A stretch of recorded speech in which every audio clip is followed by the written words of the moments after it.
নবীজি হাদিসে ইরশাদ করেছেন, কোন ব্যক্তি যদি 4টা কাজ করতে পারে ওই ব্যক্তি পরিপূর্ণ মুমিন হয়ে যাবে। বলেন সুবহানাল্লাহ। নবীজি হাদিসে ইরশাদ করেন, মান আহাব্বা লিল্লাহ,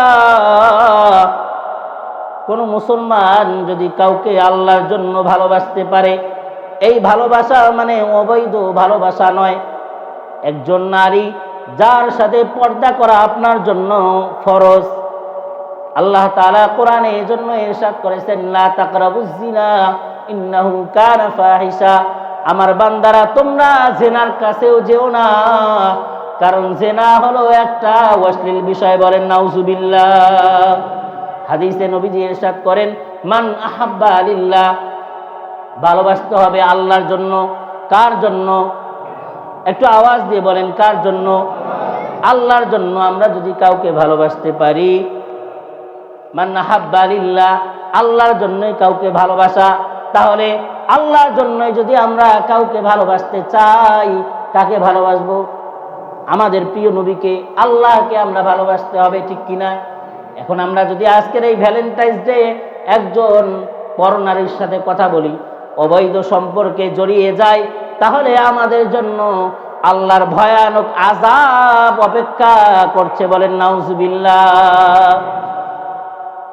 1 নম্বর আল্লাহর জন্যই কাউকে ভালোবাসা। 2 নম্বর ওয়া বুগযা লিল্লাহ, আল্লাহর জন্যই কারো সাথে শত্রুতা পোষণ করা, আল্লাহর জন্যই বিধর্মীদেরকে ঘৃণা করা, আল্লাহর ভাষ্য। 3 নম্বর ওয়া আতা লিল্লাহ, আল্লাহর জন্য কাউকে কোনো কিছু দান করা, তাই সেই দানটা যদি 1 টাকাও হয়, সেই দানের ভিতরে যদি আল্লাহর সন্তুষ্ট থাকে, তাহলে আল্লাহ পাক ওই 1 টাকা দানের বিনিময়ে বান্দার সকল গুনাহ মাফ করে তাকে নাজাত দিয়ে দিবেন। সুবহানাল্লাহ। ওয়া আতা লিল্লাহ, আল্লাহর জন্যই কাউকে কোনো কিছু দান করা।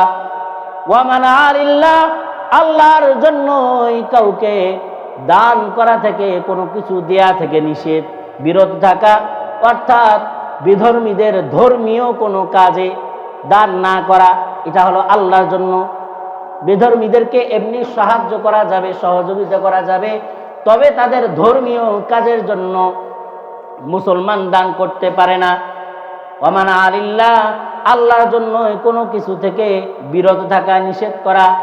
ফাকাদ ইস্তাকমালাল ঈমান, নবীজি হাদিসে ইরশাদ করেন, এই 4টা কাজ যদি আমার কোনো উম্মত করতে পারে, তাহলে আল্লাহ তাআলা ওই ব্যক্তির ঈমানকে পরিপূর্ণ করে দিবেন। সুবহানাল্লাহ।